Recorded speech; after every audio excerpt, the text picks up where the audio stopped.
Hallelujah! সবাইকে জয় যিশু। ঈশ্বরের গৌরব হোক। আমি যেমন রোজ যেমন রুটিন অনুসারে ঈশ্বরের আরাধনাতে আসি, ঈশ্বরের প্রার্থনাতে আসি, আজও আসতে পেরেছি পিতার আশীর্বাদে। তো আমরা প্রার্থনাতে যাব। সর্বশক্তিমান ঈশ্বর পিতা, তোমার মহানামে ধন্যবাদ করি পিতা, স্বর্গ পিতা, সিংহাসন পিতার পাদবীতে তোমার চরণতলে বিদিকে নিয়ে আসেন। অসংখ্য ধন্যবাদ করি পিতা, যে সকল সন্তানরা যারা বিশেষ করে ইউটিউবের মধ্যে, ফেসবুকের রুটিন অনুসারে রোজ তারা আশীর্বাদের বার্তা, আশীর্বাদের বাক্য শুনছে, তাদেরকে আশীর্বাদ করো পিতা। পিতাকে সর্বদিক যারা বিশেষ করে দেশ-বিদেশের মধ্যে কর্মজীবনের মধ্যে কাজের মধ্যে রয়েছে, তাদের জন্য প্রার্থনা করছি। তাদেরকে তুমি ব্লাস করবে, তাদেরকে তুমি সুরক্ষিত রাখবে। দেখো ভারতবর্ষ যে ২৮ টা দেশ পিতা, ২৮ টা দেশের জন্য প্রার্থনা করছি পিতা। পিতাকে সর্বদা পিতাকে প্রত্যেকটা সন্তানকে তুমি আশীর্বাদে পরিণত করো পিতাগো, তাদেরকে পজিটিভ এর মধ্যে তুমি শিক্ষা দাও পিতা। পিতাকে তুমি কন্ট্রোল করো, তুমি সেই পথ দেখো, তুমি সেই রাস্তা দেখো। প্রত্যেকটা মনুষ্য জীবের জন্য প্রার্থনা করছি পিতাকে, যে সর্বশ্রেষ্ঠ জীব মনুষ্য জীবকে তুমি সৃষ্টি করেছো পিতা। পিতাকে বিশেষ করে পিতাকে আজকের কি বাক্য ভোজন হয়েছে তুমি তো বলবে, আমি তো না পিতাগো। পিতার বাক্য বলছে পিতাগো, হে পরিশ্রান্ত ভারাক্রান্ত লোক সকল আমার নিকটে এসে আমি তোমাদেরকে বিশ্রাম দেব পিতাগো। তো বচন অনুসারে পিতাগো আজকের যে প্রার্থনা দেওয়ার জন্য তোমাকে অসংখ্য ধন্যবাদ করি পিতা। এই প্রার্থনা আমি স্টিফেন মহান যিশুর নাসরের নাম থেকে চাইলাম, আমেন আমেন আমেন। হালেলুয়া! সবাইকে জয় যিশু, ঈশ্বরের গৌরব হোক। তো আমরা আজকের বাক্যতে যাব। তো বাক্য থেকে আমরা অনেক জিনিস জানতে পারবো। যোহন লিখিত সুসমাচার তার 10 অধ্যায়, যোহন লিখিত সুসমাচার তার 10 অধ্যায় প্রভুর বচন দ্বারা আমরা জানবো। চোরে আসে কেবল যেন চুরি বধ ও বিনাশ করিতে পারে। আমি আসিয়াছি যেন তাহারা জীবন পায় ও উপচয় পায়। তো একটা জিনিস, কোন শয়তান, কোন দুষ্ট আত্মা বলতে কি আমাদের মধ্যে যেন না প্রবেশ করতে পারে। তো আমাদের মধ্যে বলতে কি, যদি আমাদের পিতা পরমেশ্বর যদি রাজ করে, তাহলে তো বলতে কেউ আসতে পারবে।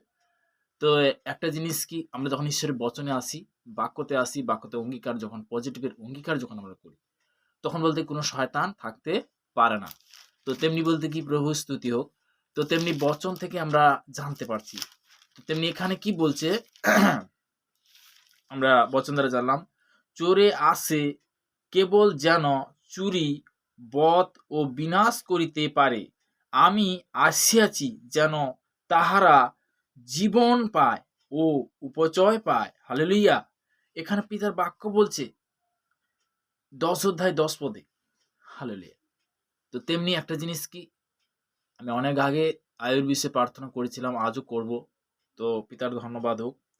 আমি উত্তম মেষপালক, এখানে প্রভুর বচন বলছে 11 পদে, আমি উত্তম মেষপালক মেষের জন্য আপন প্রাণ সম্পূর্ণ করে। হালেলুয়া! এখানে প্রভুর বচন দ্বারা বলতে কি, যে উত্তম মেষপালক আমরা, পিতা পরমেশ্বর বলতে কি, যে মেষপালক আমরা বলতে কি, তার বলতে কি, যে তিনি কি সৃষ্টি করছে তার প্রতিমূর্তি, যেমন সর্বশ্রেষ্ঠ জীব মনুষ্য জীব। তো আমরাও তার বলতে কি একটা মেষ বলতে কি, কি বলা যায়, যে তিনি আমাদেরকেও সৃষ্টি করেছেন। তার কথা মতো আমরা চলি। তার কথা মতো বলতে কি, আমরা সেইভাবে যেন রুটিন অনুসারে আমরা যেন আসি। তো আমরা তাহলে সেখানে যদি আসি, তাহলে কি বলবে? মেষ জন্য আপন প্রাণ সম্পূর্ণ করে। মেষ যেন আপন প্রাণ যেন সম্পূর্ণ করে। মানে বলতে কি, তার আজ্ঞা অনুসারে যদি চলে, তখন বলতে কি মেষেরা, তখন বলতে কি তার আজ্ঞা যখন পালন করবে, তখন কি হবে? অনন্ত জীবন পাবে। তাই না?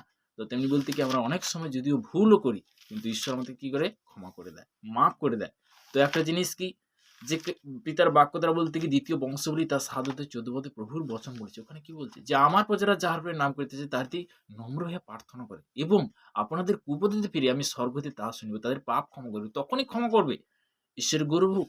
যে আজকের পিতার আশীর্বাদে, পিতার করুণাতে আমি রোজ যেমন আশীর্বাদের বাক্য নিয়ে আসি, তো বচন নিয়ে আসি, আজও আসতে পেরেছি পিতার আশীর্বাদে। তো তেমনি বলতে কি, যিশায়া তার ৫৫ অধ্যায় তার ৬ পদে প্রভুর বচন ওখানে পরিষ্কারভাবে বলছে। কি বলছে? সদাপ্রভু অন্বেষণ করো যাবৎ তাহাকে পাওয়া যায়। সদাপ্রভুর অন্বেষণ করো যাবৎ তাহাকে পাওয়া যায়। তাহাকে ডাকো যাবৎ তিনি নিকটে থাকেন। তাহাকে ডাকো যাবৎ তিনি নিকটে থাকেন। তুমি যেকোনো সময়, যেকোনো অবস্থায় অবশ্যই ডাকতে পারো। Hallelujah! Thank you Jesus, praise the lord. তো আমরা যে জানি, খুবই শীঘ্রই বড়দিন আসতে চলেছে। তো তেমনি বলতে কি, যে ২৫শে ডিসেম্বর সবাই আমরা জানি, সবাই আমরা বলতে কি উপভোগ করি। বলতে কি, পৃথিবী প্রান্ত প্রত্যেকটা মনুষ্য সন্তান তারা কি করে আনন্দ সহকারে পিতার যে ক্রিসমাস, তো ক্রিসমাসটা সবাই কিন্তু কি করে, তারা আনন্দ সহকারে ওই দিনটা কি করে উপভোগ করে। তো তেমনি বলতে কি, আমরা সেই বিষয় নিয়ে প্রার্থনাতে যাব।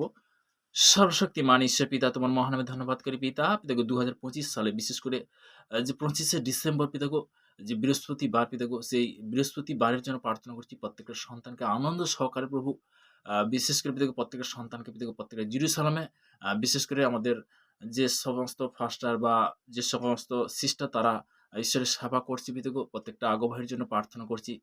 তাদেরকে বিশেষ করে পিতাগো সেই সেবার জন্য সেই 25 ডিসেম্বর পিতাগো তারা আনন্দ সহকারে পিতাগো তারা যে অ্যারেঞ্জমেন্ট করছে পিতাগো সমস্ত কিছু পিতাগো এই চার্চের মধ্যে পিতাগো আমাদের যে ব্রাঞ্চ হচ্ছে সে সমস্ত ব্রাঞ্চের মধ্যে পিতাগো সাকসেসফুল তুমি করবে যিশু নামতে আমার বিশ্বাস পিতাগো। তুমি আশীর্বাদ করবে পিতা। পিতাগো সর্বদা পিতাগো আজকের এই মুহূর্তে সুন্দর এই প্রার্থনা দেওয়ার জন্য তোমাকে অসংখ্য ধন্যবাদ করি পিতা। পিতা, পুত্র, পবিত্র আত্মা নাম থেকে চালাম। Amen, amen. হালেলুয়া। সবাইকে জয় যিশু, ঈশ্বরের গৌরব হোক। সবাইকে ভালো রাখুক। তো আমরা আজকের এই মুহূর্তে প্রার্থনা করব।